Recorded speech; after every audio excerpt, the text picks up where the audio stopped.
오마이TV에서 최강욱 의원을 인터뷰했는데 아주 증언을 들어보면 저는 여러 번 들었습니다. 이게 1시간 40분이 넘는 긴 인터뷰인데 제가 한 전체 합쳐서 15분도 안 되도록 이렇게 클립을 만들었습니다. 그 장면마다 클립을 만들었으니까 그거를 들으시고 우리 같이 한번 이 문재인이 얼마나 멍청한 인간인지에 대해서 같이 감상하는 시간을 갖도록 합시다. 다시는 이런 사람이 나오지 않도록 그렇게 해야 됩니다. 다시는 이런 사람이 정치에 나오지 않도록 그렇게 해야 됩니다. 보십시다. 34초 정도인데요. 그 인트로에 나오는 핵심입니다. 그것만 봅시다. 이제 윤석열 검찰총장은 여권 핵심부를 향해서 한편으로는 청와대 압수수색하고 또 동시에는 그렇죠. 충성맹세를 이 사람 저 사람 만나가지고 네. 뭐 하여튼 자기 진심을 오해하지 말아달라. 뭐 대통령님을 위해서 하는 일이 내가 뭐 이렇게 완전히 지금 네. 배신하고 딴짓하는 사람으로 그렇게 오해하지 마십시오. 뭐 이런 식의 사인을 계속 보낸다거나. 이 정치인도 이렇게 교활한 정치인이 없죠. 윤석열 검찰총장은 당시 교활한 정치인이었다. 거기에 어쩌면 당시의 여권 핵심이 흔들렸군요. 끌려다녔죠. 끌려다녔다. 네, 끌려다녔습니다. 질질 끌려다녔죠. 아주 비참한 수준으로 끌려다녔습니다. 그러니까 이거 멍청해도 이렇게 멍청할 수가 없는 거죠. 자, 다음 클립을 봅시다. 이제 본격적으로 증언이 나옵니다. 이 영상을 보시면은 윤석열은 공직 적합성 기준상 중대한 흠결을 가지고 있어서 도저히 임명하면 안 되는 사람이었어요. 그 최강욱이 말하고 있습니다. 들어보시죠. 이제 윤석열 검찰총장은 여권 핵심부를 향해서 한편으로는 청와대 압수수색하고 또 동시에는 충성맹 요거죠. 근데 결과적으로는 4등급으로 크게 나눕니다. 네. 그래서 처음에 흠결 없음, 아하. 그다음에 일부 흠결, 그다음에 상당 흠결, 아하. 그다음에 중대 흠결이 네. 있는데 네. 이 중대 흠결에는 두 종류가 있어요. 중대 흠결하고 네. 그다음에 그 상당성 중대 흠결이라고 이제 나중에 그냥 그렇게 붙였는데 편의상 네. 일반적으로 보면 중대 흠결에 해당하지만 이게 이제 명확히 근거로 제시되는 것보다는 네. 일종의 그 판단에 의해서 사람이 평가가 이루어지는 경우가 있지 않습니까? 네. 그러니까 예를 들어서 뭐 탈세를 했다, 뭐 네. 부동산 투기를 많이 했다 이런 거는 명확하게 딱 떨어지는 거라서 그렇죠. 뭐 병역을 기피했다, 뭐 이런 네. 것들은 당연히 이제 더 말할 것도 없는 중대 흠결인 네. 것이고.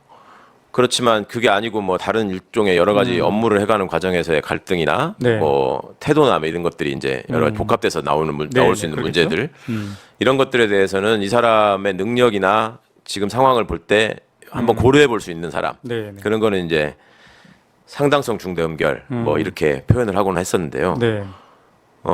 이분은 뭐 제 기억에 명확히 중대 흠결이었고 근데 검찰총장 임명 과정 2019년으로 거슬러 올라가서 네. 이미 최강욱 공직기강 비서관은 윤석열은 공직을 맡기에 중대 흠결이 있다 이렇게 대통령께 보고를 한 거군요. 주요한 공직을 맡기에는 그러니까 네. 주요한 공직을 맡기에는 중대 흠결이 있다. 네. 아하. 자, 그랬더니요. 이 보고는 그러면은 공직기강 비서관의 상관인 조국 민정수석이 대통령께 보고하는 겁니까? 아니면 직접 대통령께 보고하는 겁니까? 그때는 네. 민정수석이 보고서를 들고 가서 직접 보고를 했었고, 네. 예. 저도 이제 그 첫 번째, 두 번째 네. 정도는 네. 같이 가서 배석했던 것 같고. 아, 배석. 예. 두 번째라고 말씀하셨어요? 첫 번째 보고서를 중대 흠결로 올렸더니 왜 두 번째 다시 한번 하라고 해서 두 번째인 건가요? 아니 처음에는 그냥 보고를 하고 끝났고, 네. 뭐 알았다 이 정도셨고요. 그리고 한 두세 번째, 네. 한 제가 4번을 보고서를 작성한 것 같은데. 자, 잠깐. 근데 왜 4번이나 합니까? 조금 더 말하자면 면밀하게 검찰총장이라는 자리가 네. 당시에 이제 두 번째 문재인 정부의 두 번째 총장이잖아요. 네, 네. 워낙 이제 민감하고 중요한 자리이다 보니 네. 또 여러 가지 또 이제 그런 인사 검증 시즌이 오고 그러면 여러 말들이 많이 오고 또 투서도 많고 막 이렇거든요. 아. 그러면 이제 그런 것들을 한번 종합 정리를 할 필요가 있다. 그래서 그거를 이제 뭐랄까 조금 더 보완하는 그러니까 업데이트를. 그러면은 1차 보고서보다도 예. 2차, 3차, 마지막으로 4차까지 했다고요? 네. 4차 보고서쯤 갔을 때는 좀 뭔가 좀 두꺼워졌겠네요? 그렇죠. 갈수록 이게 두꺼워질 수밖에 없고 이분은 처음에 1차를 할 때부터 다른 사람들보다 유독 두꺼웠어요. 근데 이제 3차까지 가니까 한 80페이지가 넘어간 걸로 제가 기억합니다. 아, 그래요? 네, 심각하죠. 진짜 심각합니다. 이 사람. 이조하 선생님, 우리 노짱은 구시대의 막내라고 하셨지만 제가 보기엔 그는 너무 시대를 앞서서 오신 분이었다는 우리 최동석 소장님 강의도 참으로 소중한 말씀입니다. 네. 그걸 이어달리기를 했어야 돼요. 문재인은. 이어달리기를 하지 않고 자기가 할 줄 아는 대로 자기식으로 하다가 저렇게 망조가 들은 거예요. 그리고 뭡니까. 내가 이따가 얘기하려고 그러는데 잊어버릴까봐 지금 미리 얘기하면 생각난 김에 이게 무슨 말씀이냐 하면 노무현 정부 시절, 참여정부 시절에 했었던 훌륭한 그 고위 공직자들이 있어요. 청와대에서, 그때 당시 청와대에서 뭐 정책실장도 하고 수석도 하고 이러신 분들 훌륭한 교수 출신이지만 정말 훌륭한 정책을 가지고 하려고 애를 썼던 그 분들이 있어요. 그렇지만 상당 부분 실행한 것도 있고 실패한 것도 있고 막 그렇잖아요. 그런데 문제는 그 문재인 대통령이 그 인수위 시절이 없이 그대로 당선되자마자 바로 취임했잖아요. 그 취임하면서 축하 겸 해서 노무현 대통령 당시 고위 공직으로 청와대에서 일했던 몇 분이 축하 인사 겸 청와대에 가서 문재인하고 얘기를 했어요. 그때 이분들이 건의를 한 게 있어요. 그 건의가 뭐냐. 여러 한 시간 정도 얘기하셨다는 것 같은데 여러 얘기를 하면서 인사를 할 때 반드시 참모들과 그 상의를 해서 하고 여러 사람이 얘기를 들어서 하시라 하는 이야기를 충고를 해줬다는 거예요. 그래서 배치서 같이 똑같은 얘기로 그 충고를 했는데 다 듣고 껌뻑껌뻑 하더니 저는 그렇게 하지 않을 겁니다. 이렇게 말했다는 거예요. 제가 나중에 들은 얘기입니다만. 그래서 충격을 받았다는 이분들도. 아니 그럼 어떻게 한다는 얘기야. 저는 그렇게 하지 않을 겁니다. 그 혼자 용인술로 자기가 아는 범위 내에서 자기하고 똑같은 사람들을 주변에다 갖다 불러놓고 하는 거야. 이낙연 자기하고 똑같은 사람이잖아요. 노영민 자기하고 똑같은 사람이잖아. 그 사람들 말 듣고 해서 나라를 망쳐버린 거야. 여러 사람의 얘기를 듣고 그 사람들을 모아서 같이 토론을 하고 노무현이 그렇게 했지 않습니까? 토론하잖아. 토론. 문제는 토론을 할 줄 몰라요. 그게 가장 큰 문제예요. 자, 봅시다. 윤석열의 중대 흠결이 뭐였는지 그 이유를 우리가 한번 봅시다. 최강욱이 증언하고 있어요. 그러니까 이제 그런 점들에다가 그동안에 수사를 하면서 보여왔던 그 막 어찌 보면 잔혹한 모습. 네. 그러니까 소위 말하는 사냥식 수사의 원조격으로 그 칭송하면서 따르는 후배들이 있잖아요. 네. 완전히 그냥 몰고 가야 된다. 뭐 이런 네, 것들.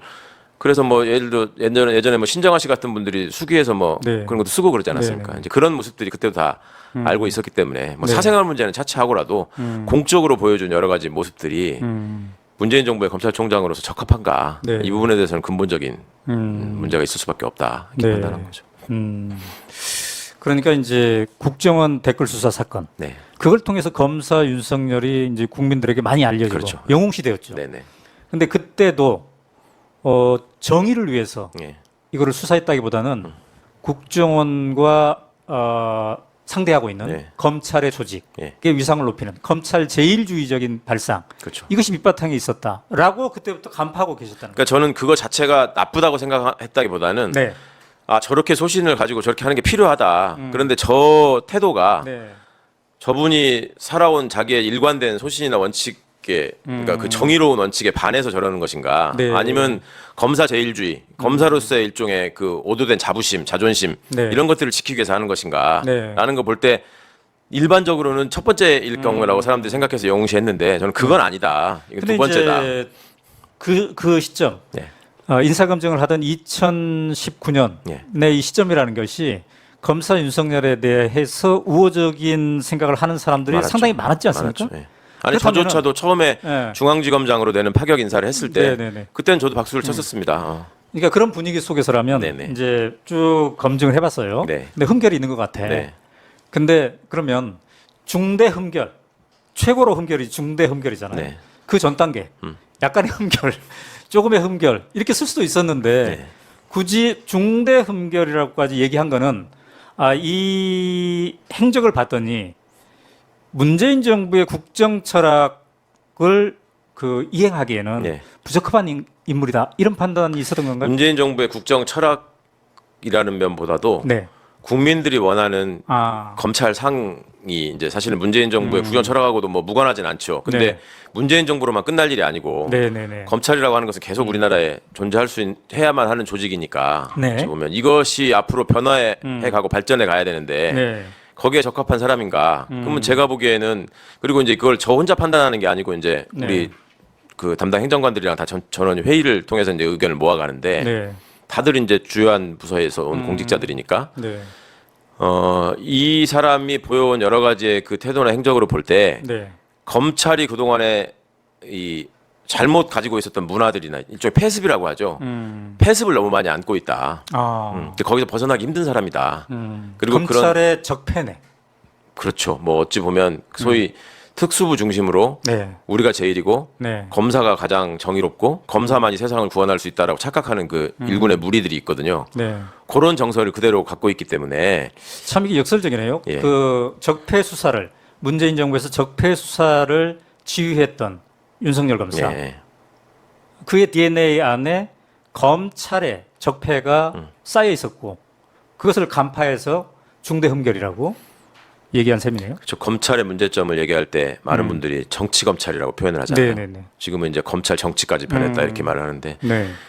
군인도 마찬가지였죠. 항상 문제를 일으켰던 게 정치 군인들이고 네. 예. 검찰도 정치 검사들이 항상 문제를 일으켰는데 네. 그런 여러 가지 행적이나 태도를 볼 때는 정확하게 그에 해당하는 모습이었고 아. 그다음에 검사 권한의 극대화 네. 이런 거를 통해서만 세상이 좋아질 수 있다라고 네. 착각하는 사람들의 아. 대표격이었기 때문에 굉장히 위험하다고 봤습니다. 네.